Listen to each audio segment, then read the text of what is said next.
Oh, there he is. Just hanging out at Go Park, taking Charlie for a walk.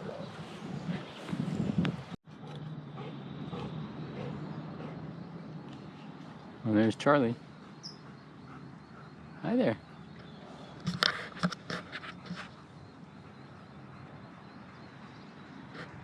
So I've been watching Andrew Hales a lot on YouTube. And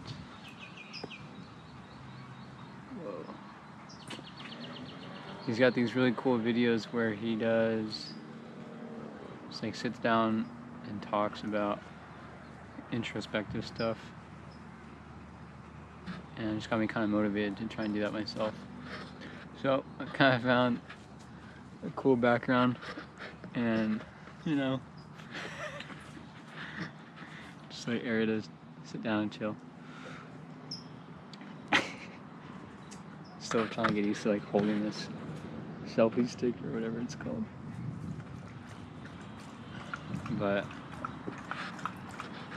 probably gonna try and talk about probably meditation today. I think I'll title this video like best meditation experiences or something like that. So I remember like starting to get into meditation probably around August 2018. So like the beginning of my sophomore year in college. And there's this cool meditations like room actually at my school. It's called the relaxation room or something like that, relaxation station, whatever. You can pretty much do anything you want in there because they have like the lights down really low and it's nice and quiet in there. So I would just go there after my classes in the morning, and it would just be like a nice way to, you know, like almost like right before lunch break, just a nice way to relax. And they had this cool, really cool software on this computer in there that had, whoa, that had this fingerprint, or actually no, there's like these clasp, like little suction things, not suction. You squeeze them, it's like a pin or whatever, it goes on your hands or your fingers, all 10 fingers, and it would measure your heart rate and your respiratory rate and stuff like that. I don't know if it did blood pressure, but no, it couldn't do that. But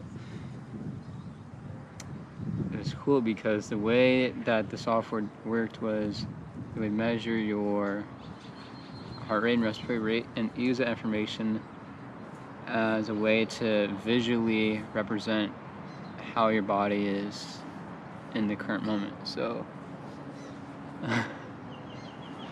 Charlie looks a little bored.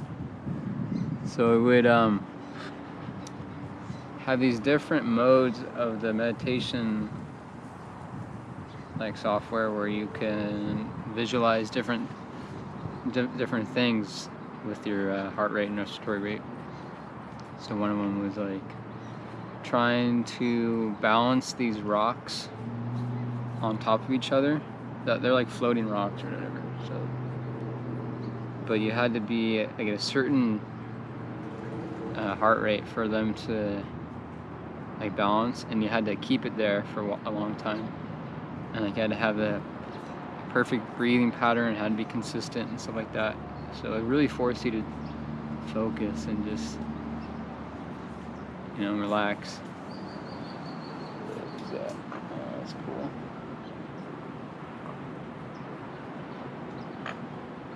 Sorry, this is like really interesting what's going on back there. So I remember Okay. Hey. The dog's gonna run away.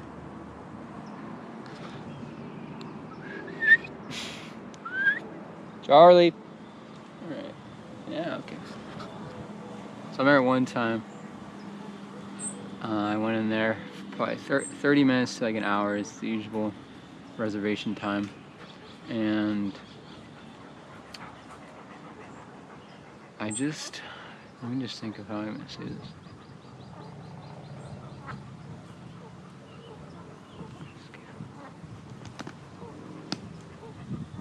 Yeah, so they would have this guy kind of guiding your meditation, and he would say, so now we're gonna breathe to certain parts of your body, sort of like doing a body scan, that's what they called it. And you would like inhale and breathe, just focus on your forehead, focus on breathing to your forehead, and then breathing to like your stomach, and then like, I don't know, to your knees or your toes or whatever.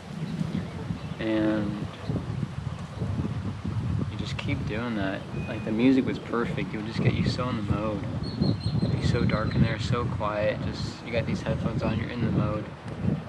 And I remember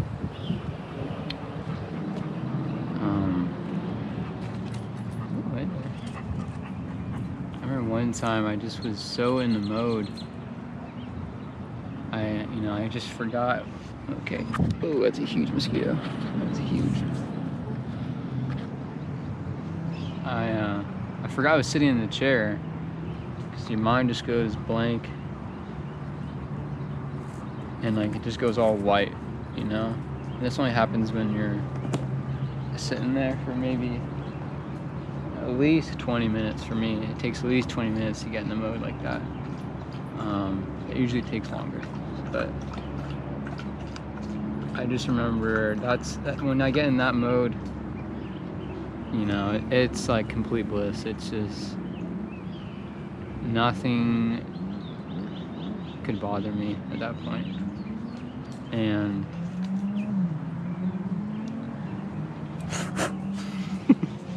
there's so many mosquitoes. Just gotta hunker down here.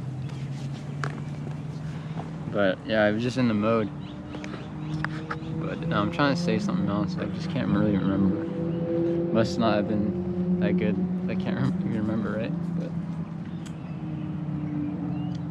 oh no. Okay, this is what happened. Yeah, so I ended up meditating for like an hour. You know, just straight, just focused, and I was just in like in peace world or whatever, peace land. And I remember just thinking about society and, oh god, it's already itching, and how like people when they talk, it's just, they would say a lot, but it wouldn't really, sorry, people would talk a lot, but they would say very little, you know what I mean? Wow, it's like a freaking war going on over here. God. So I remember thinking that, and I really wanted to just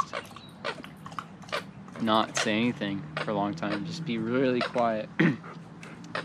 And so that's what I ended up doing. That whole day I didn't talk at all. I came out meditating, and you have to like you have to go back and get your CAT card, like your ID card from the office next door. And so I went in there, you know, like not talking to them, and, you know, just like, alright, thank you.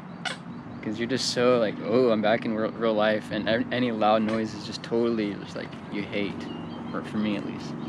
And I'm just trying to be like, relax, still relaxing, but I have to walk over and interact with society again, you know? It's like, ooh. So, dang. Hi, Charlie. And yeah, I didn't talk to my roommates the whole day. I didn't think I even ordered food or order from the DC, the dining center. And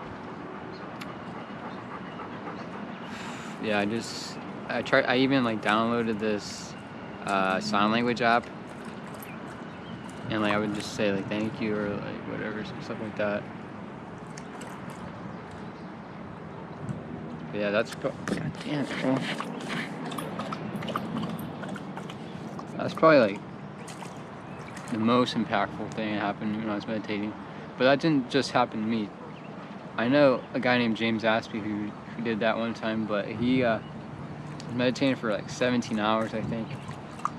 And he like ended up coming out of the session, and he planned to not speak for an entire year because for like advocating for animal rights. Try to come for a little swim, a little dip right here. Yeah, just cooling off. And I thought that was really cool.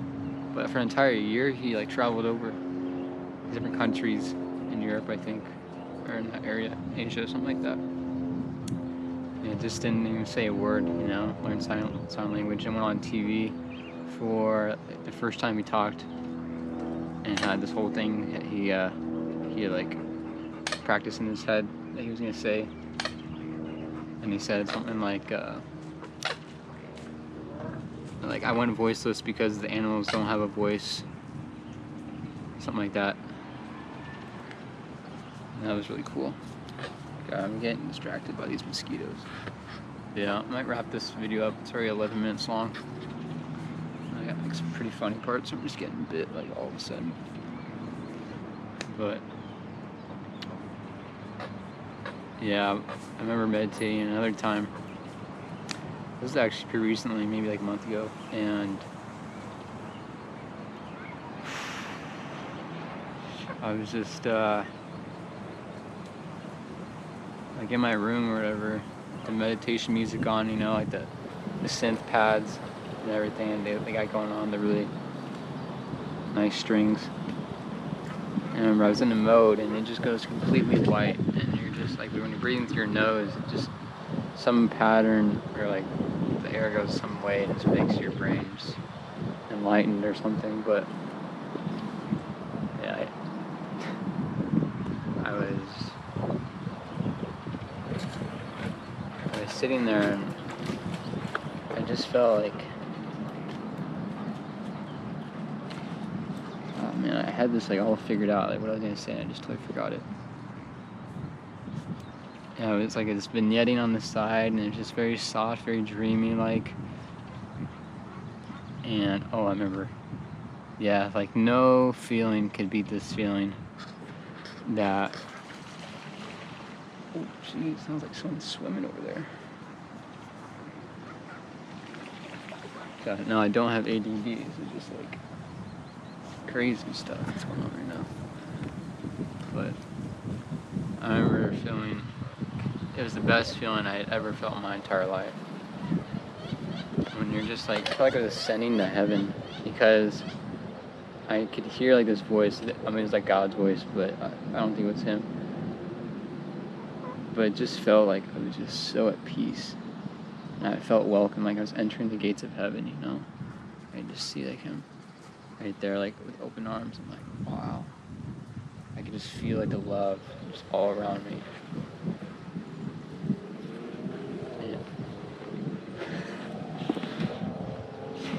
Okay. It was awesome. I mean, like no other feeling could beat that. No physical feeling in this world could beat that. I don't even know what it was, because I was just sitting in my room, you know, like crisscross applesauce or whatever, and I just entered this different dimension where like I forgot I was sitting there, and